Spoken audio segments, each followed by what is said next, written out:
복음 2장 1절에서부터 11절까지의 말씀, 신약성경 144면입니다. 이 말씀을 제가 봉독하겠습니다. 사흘째 되던 날 갈릴리 가나에 혼례가 있어 예수의 어머니도 거기 계시고 예수와 그 제자들도 혼례의 청함을 받았더니 포도주가 떨어진지라. 예수의 어머니가 예수에게 이르되 저들에게 포도주가 없다 하니 예수께서 이르시되 여자여 나와 무슨 상관이 있나이까? 내 때가 아직 이르지 아니하였나이다. 그의 어머니가 하인들에게 이르되 너희에게 무슨 말씀을 하시든지 그대로 하라 하니라. 거기에 유대인의 정결 예식을 따라 두세 통 드는 돌 항아리 6이 놓였는지라. 예수께서 그들에게 이르시되 항아리에 물을 채우라 하신즉 아기까지 채우니 이제는 떠서 연회장에게 갖다 주라 하심에 갖다 주었더니 연회장은 물로 된 포도주를 맛보고도 어디서 났는지 알지 못하되 물 떠온 하인들은 알더라. 연회장이 신랑을 불러 말하되 사람마다 먼저 좋은 포도주를 내고 취한 후에 낮은 것을 내거늘 그대는 지금까지 좋은 포도주를 두었도다 하니라. 예수께서 이 첫 표적을 갈릴리 가나에서 행하여 그의 영광을 나타내심에 제자들이 그를 믿으니라. 아멘. 여러분, 요즘 최근 트렌드를 반영한 책 한 권이 출판되었는데요. 그 책 제목이 리페어 컬처입니다. 여러분, 요즘 물건을 사면 웬만한 물건들 그냥 고치지 않고 그냥 쓰다가 버려버립니다. 고쳐도 쓸 만큼 아주 충분한 물건인데도 불구하고 대부분 새 것으로 바꾸는 게 요즘의 일상입니다. 요즘 또 그럴 것이, 요즘은 여러분 그 컴퓨터 모니터 하나 쓸만한 거 살려면 한 10만 원대 초반 정도면 아주 쓸만한 거 삽니다.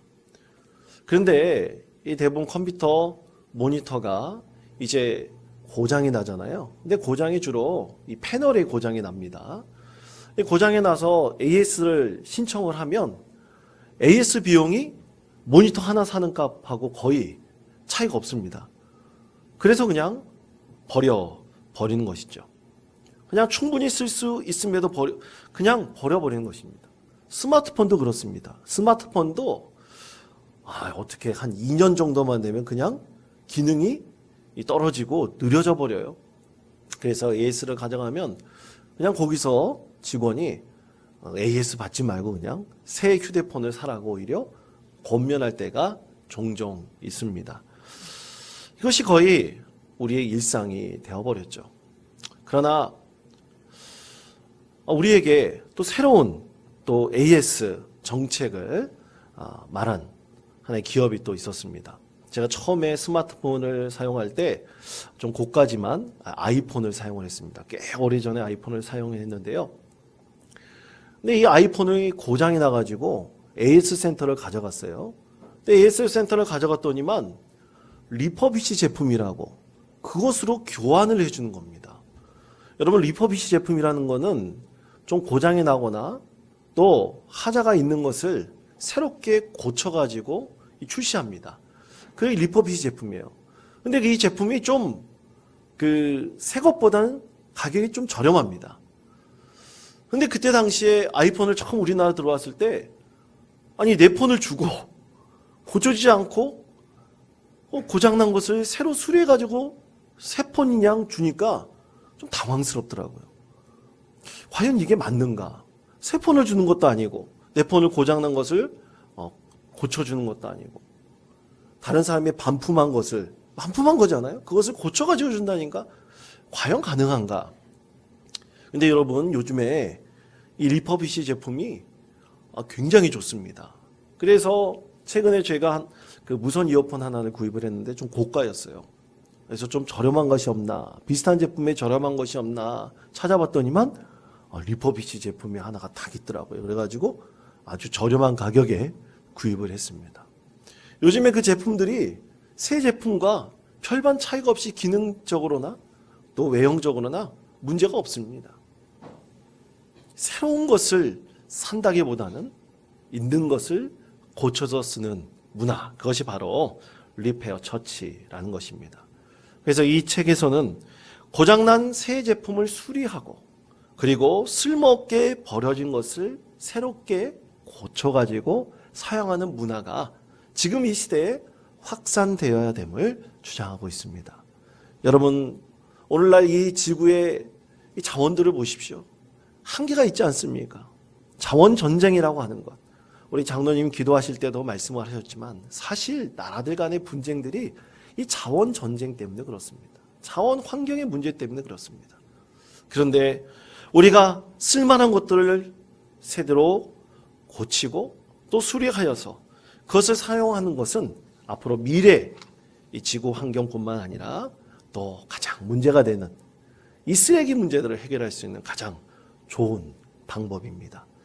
자, 그렇다면 여러분, 이 리페어 문화가 우리나라도 이제 점점 확산되고 있는 추세인데요. 그럼 어디까지 고쳤을 수 있을까요? 여러분, 사람도 고쳤을 수 있을까요? 여러분, 사람은 고쳐 쓰는 게 아니다라는 요즘에 신조어가 유행을 한다고 합니다. 신조어예요. 이 속담이 되어버렸습니다.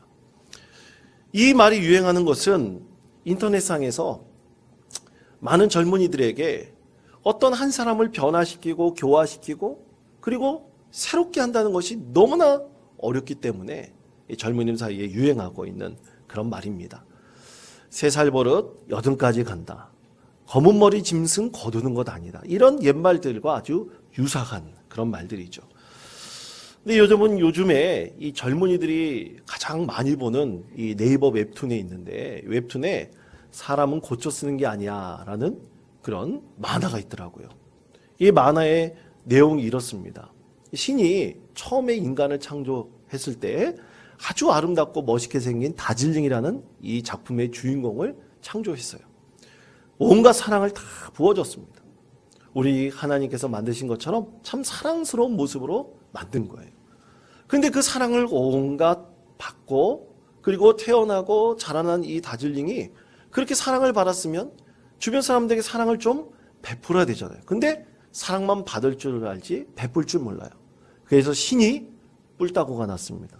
화가 났어요. 그래가지고 이 다즐링에게 문제를 내고 이 문제를 맞추거나 해결하지 않으면 영원히 환생을 거듭하는 형벌을 주었습니다.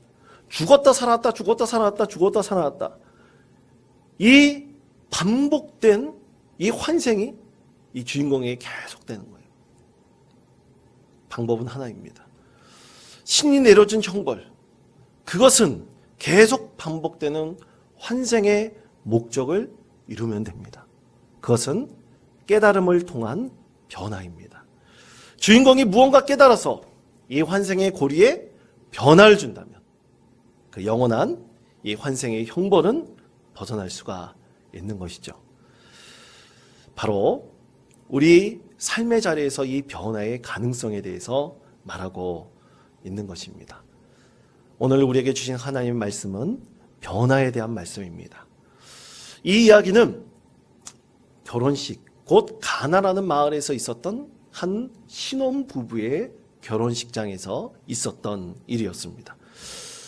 요한복음은 예수님께서 첫 번째 공생애를 시작하실 때 이 시작을 가나의 혼인잔치로 말씀을 합니다. 다시 말해 가나의 혼인잔치에서 있었던 기적을, 이 기적을 우리 예수님의 첫 번째 공생애의 시작으로 말씀을 합니다. 자, 그렇다면 오늘 말씀에서 이 기적은 과연 어떤 기적이었을까요? 첫 번째는 물질의 변화입니다. 우리 하나님께서 말씀하신 기적은 물질의 변화에서부터 시작되었습니다. 자, 오늘 우리에게 주신 하나님 말씀 요한복음 2장 9절에서부터 10절까지의 말씀을 우리 다 같이 한 목소리로 읽겠습니다. 연회장은 물로 된 포도주를 맛보고도 어디서 났는지 알지 못하되 연회장이 신랑을 불러 말하되 사람마다 먼저 좋은 포도주를 내고 취한 후에 낮은 것을 내거늘 그대는 지금까지 좋은 포도주를 두었도다 하니라. 아멘. 여러분, 예수님께서 가장 첫 번째 하신 기적은 바로 물을 포도주로 바꾸는 물질의 변화였습니다. 여러분, 이만큼 버금가는 기적은 우리가 도저히 상상할 수가 없습니다. 하나님께서는 이스라엘 백성들이 광야에서 거느실 때 마라의 지역의 쓴물을 단물로 바꾸시는 기적을 베풀어 주셨습니다. 여러분, 실제로 시나이 반도에 당시에 여러 개의 오아시스들이 많이 있었다고 하는데요. 그 오아시스의 물들이 너무나 써가지고, 아마 소금 때문에 그런 것 같은데, 이 써가지고 제대로 식용수로 사용할 수 없었다고 합니다. 그런데 하나님께서는 여호와 라파의 기적을 베푸셔서 마라의 쓴물을 단물로 바꾸시고 치유해 주셨습니다. 먹을 수 없는 것을 먹을 수 있는 물로 바꾸어 주셨습니다. 예수님께도 그러셨습니다. 물이 변하여 포도주가 되게 하셨습니다. 여러분도 아마 잘 아는 찬양이 하나 있습니다. 예수님이 말씀하시니. 제가 어렸을 때 율동 부르면서, 어렸을 때도 아니에요. 청년 때도 너무나 신나가지고 율동하면서 잘 불렀던 예수님이 말씀하시니라는 찬양이 있어요. 예수님이 말씀하시니 물이 변하여 포도주 됐네. 예수님이 말씀하시니 물이 변하여 포도주 됐네. 예수님이 말씀하시니 바디메오가 눈을 떴다네. 예수님이 말씀하시니 바디메오가 눈을 떴다네. 예수님이 말씀하시니 죽은 나사로가 살아났다네. 예수님이 말씀하시니 죽은 나사로가 살아났다네. 예수님 나에게도 말씀하셔서 새롭게 변화시켜 주셨. 아시죠? 예, 저희 아주 신나게 불렀던 그런 찬양입니다. 여러분, 예수님께서 말씀하시면 물질이 변했습니다. 그래서 그것이 포도주가 되어서 소경도 눈도 뜨고 또 죽은 자도 살아났습니다. 예수님께서 말씀하시면 가능합니다. 예수님께서 말씀하시면 물질이 변하여 그것이 새로운 것이 되었는데 어찌 사람도 예수님 말씀으로 변화하지 않을 수 있겠습니까? 그 기적이 일어날 수 있었던 것, 바로 예수님께서 말씀하셨기 때문입니다. 이 말씀에 더불어서 또 한 가지 기적이 일어날 수 있었던 것이 있었습니다. 그것은 두 번째로 예수님의 어머니의 확신이었습니다. 여러분, 변화가 어떻게 이루어질 수 있었을까요? 그것은 예수님의 어머님의 믿음의 확신이 있었기 때문이었습니다. 자, 오늘 우리에게 주신 하나님의 말씀, 요한복음 2장 3절에서부터 5절까지 말씀입니다. 우리 다 같이 한 목소리로 읽겠습니다. 포도주가 떨어진지라 예수의 어머니가 예수에게 이르되 저들에게 포도주가 없다 하니 예수께서 이르시되 여자여 나와 무슨 상관이 있나이까 내 때가 아직 이르지 아니하였나이다. 그의 어머니가 하인들에게 이르되 하시든지 그대로 하라 하니라. 아멘. 여러분, 마리아는 확신이 있었습니다. 그 믿음에 대한 확신이 있었습니다. 그래서 가나의 혼인잔치에 그 하인들에게 예수님께서 무슨 말씀을 하시든 그대로 하라고 했습니다. 여러분, 아무리 혼주와 친하고 가까운 친척이라 할지라도 예수님의 어머니가 무슨 권한이 있다고 다른 집 하인들에게 그대로 하라고 명령합니까?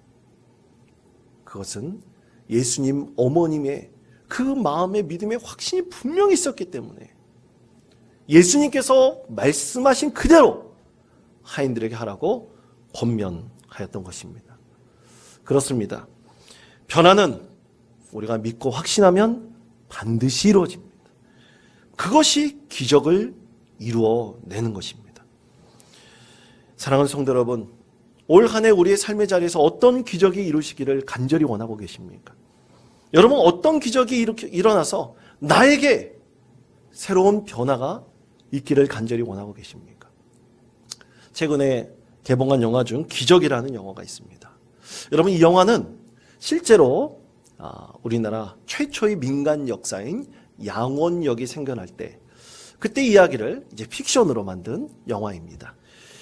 이 주인공은 어린 시절 자신의 시골 마을에 간이역이 하나 있었으면 좋겠다라는 그런 꿈이 있었습니다. 소망이 있었습니다. 그래서 주인공은 소년 시절에서부터 고등학생이 될 때까지 청와대에 계속해서 편지를 보냅니다. 60여 차례 편지를 보냅니다. 아주 끈질기게 편지를 보냈습니다. 그렇게 편지를 보낸 분명한 이유가 있었어요. 그것은 이 주인공은 태어날 때 어머니를 여의었습니다. 어머니가 이 주인공을 출산시킬 때 그만 과도한 출혈로 그렇게 세상을 떠나게 된 것입니다. 만약 자기 마을에 간이역이 있었다면 어머니를 빨리 병원으로 옮겨서 치유할 수 있었을 것이다. 그런 확신이 있었습니다. 또 사랑하는 누나도 먼저 떠나보냈습니다. 길을 가다가 사고로 죽게 되었는데요. 만약 간이역이 있었다면 그 기찻길을 마음대로 걸어가지 않았을 것이다. 주인공은 확신이 들었습니다. 그래서 자기가 그것을 이루기 위해서 청와대에 계속해서 편지를 보냈던 것입니다. 마을 사람들은 헛된 꿈 꾸지 말라고 했습니다. 도저히 이 시골 마을에 이제 좀 있으면 올림픽도 앞두고 있는데 이루어질 리가 없을 것이다. 마을 사람들이 헛된 꿈 꾸지 말라고 했습니다. 그런데 이 꿈이 진짜 기적이 되었습니다. 하도 귀찮게 했던지 성화대에서 편지를 보냈어요. 그 마을에 간이역을 세워도 좋다. 그렇지만 예산이 부족하니까 예산이 확보되면 지을 수 있다라고 허락을 해줬습니다. 문제는 예산이 없어요. 주인공이 혼자 삽을 들고 간이역 공사를 시작을 했습니다. 이 청소년의 간절한 그 소망을 이루기 위해서 돌뿌리 하나 패내고 또 삽질을 하면서 그 땅을 만들어가기 시작했습니다. 그것을 보면서 마을 사람들이 하나 둘씩 힘을 모아서 드디어 이 소년의 꿈 그리고 마을 사람들이 그렇게 염원하였던 간이역, 이 양원역을 만들게 된 것입니다. 한 아이의 믿음이 그 간절함이 소망으로 이루어진 것입니다. 사랑하는 성도 여러분, 올 한 해 여러분은 어떤 믿음의 확신을 가지고 계신가요? 기적을 믿으십니까? 여러분 기적을 믿으십니까? 예, 기적을 믿으시기 바랍니다. 10번, 20번, 100번 이 영화의 주인공처럼 믿음의 확신을 가지고 소망을 하면 반드시 그것은 기적으로 이루어질 것입니다. 혹자는 절대로 사람은 고쳐 쓰는 것이 아니라고 말합니다. 그러나 다 과거에 얽매여 있어서 하는 얘기들입니다. 여러분, 우리 과거는 절대로 변화시킬 수 없습니다. 과거를 바꾸려고 시도하지 마십시오. 그러나 우리는 바로 오늘 시점에서부터 앞으로의 미래는 바꿀 수가 있습니다. 우리는 나쁜 습관을 계속 반복합니다. 그 나쁜 습관을 반복하는 이유가 있죠. 그것은 지금까지 그 행동을 함으로써 내가 익숙해져 있는 이 행동을 계속함으로써 나에게 드는 이 불편한 감정이 있어요. 그걸 바꾸려고 하면 이 불편한 감정이 드는데 그것을 이기지 못해서 계속해서 나쁜 습관을 반복하게 되는 것입니다. 여러분 한 가지 예를 들까요? 제가 부교육자로 섬길 때 교육자실에 여러 교육자들이 함께 근무하고 있었습니다. 사역을 하고 있는데 그 교육자실에 커피 믹스를 갖다 놨어요. 그리고 티스푼도 이렇게 아침마다 청소하시는 집사님이 청소하셔서 그때 티스푼도 잘 이렇게 닦아가지고 몇 개를 이렇게 갖다 놓았습니다. 그런데 하루에 이 커피 믹스를 몇 잔 마시는 아주 교육자가 한 명 있었는데요. 그런데 이 교육자가 자기 눈앞에 맨날 티스푼이 있음에도 불구하고 커피를 풀 때 절대로 티스푼으로 안 풉니다. 커피 믹스 봉다리를 길게 뽑아가지고 그걸로 쉬 젓습니다. 그리고 꼭 빨아먹어요. 그래서 제가 하도 그래가지고 아니 티스푼이 있지 않냐고. 티스푼보다 이거 젓는 것이 더 좋다고. 그럼 쪽쪽 빨면 맛이 어떠냐고 그랬더니 맛이 아주 기가 막히답니다. 주위에서 말을 해더라도 계속해서 그 습관을 반복하는 거예요. 여러분, 잘못된 습관을 고칠 수 있는 방법은 과연 없을까요? 이렇게 우리가 보이고 있는 나쁜 습관을 고칠 수 있는 방법은 없을까요? 심리학자들의 조언은 예행 연습을 하라고 합니다. 여러분, 우리가 익숙한 시나리오, 내 인생의 시나리오는 쉽게 바뀌지 않습니다. 절대로 바뀌지 않을 수도 있습니다. 그러나 우리가 좀 더 마음이 약해지거나 자제력을 잃게 될 때 이 시나리오는 자꾸만 우리를 반복해서 우리를 나쁜 것으로 만들어갑니다. 그럴 때 우리는 예행 연습이 필요합니다. 조금 전에 말씀드린 대로 커피 믹스 쪽쪽 빨지 말고 티스푼을 이용해서 하는 것을 계속해서 반복함으로써 우리는 그것에서 벗어날 수가 있는 것입니다. 여러분, 우리는 종종 사람이 변하지 않아 나도 어쩔 수 없어 생각 속에 사로잡힐 때가 참 많습니다. 그런데 여러분, 예수님이 말씀하시면 그 말씀으로 모든 것이 변합니다. 모든 것이 새로워집니다. 말씀의 능력이 있습니다. 그 말씀의 능력을 믿고 확신하는 모든 주님의 사랑한 자녀에게 반드시 하나님께서 이루어 주실 것입니다. 그러므로 예행 연습을 하십시오. 하나님께서 반드시 믿음의 확신 가운데 이루어 주실 것입니다. 마지막 세 번째는 일꾼들의 순종입니다. 여러분, 예수님의 어머니께서 일꾼들에게 말을 했죠. 그런데 그 말한 것에 일꾼들이 순종하지 않고 당신이 뭔데 무시해버리면 절대로 기적은 일어나지 않았습니다. 마지막으로 일꾼들의 순종이 있었기 때문에 물을 항아리에 채우고 그리고 그 항아리에 그 변화된 포도주를 연회장으로 갖고 가는 순종이 있었기 때문에 기적이 일어나게 된 것입니다. 사랑하는 성도 여러분, 믿음의 순종이 기적을 이룹니다. 우리에게 어떠한 기대도 없고 믿음으로도 순종함이 없다면 절대로 기적은 일어나지 않습니다. 아무런 변화도 일어나지 않습니다. 순종하는 믿음의 자녀에게 하나님께서 반드시 기적을 경험하게 하는 기쁨을 얻게 해 주실 것입니다. 여러분, 우리 하나님께서 우리에게 무엇으로 말씀하고 순종하라고 말씀하신가요? 어떤 순종을 하나님께서 말씀하시나요? 오늘 성경 우리에게 이렇게 말씀합니다. 요한복음 2장 7절의 말씀입니다. 다 같이 읽겠습니다. 예수께서 그들에게 이르시되 항아리에 물을 채우라 하신즉 아귀까지 채우니. 아멘. 자, 일꾼들이 어디까지 채웠다고요? 아귀까지 채우라 하셨습니다. 항아리 물이 철철 넘치도록 채웠습니다. 그냥 대충 채워도 되고 안 채워도 됩니다. 그런데 아귀까지 채워 그대로 말씀에 순종했을 때 그 기적이 일어났습니다. 사랑하는 성도 여러분, 우리는 이 말씀에 순종함이 필요합니다. 그 말씀하시면 그 말씀 그대로 순종하는 것입니다. 여러분, 올 한 해 하나님께서 나에게 어떤 것을 말씀하셨나요? 순종하라고 말씀하셨나요? 충만하도록 순종하십시오. 여러분, 하나님께서 올 한 해 섬기라고 말씀하셨나요? 최선을 다해 섬기십시오. 예배하고 기도하라고 말씀하셨나요? 예배하고 기도하는데 온 정성을 다하십시오.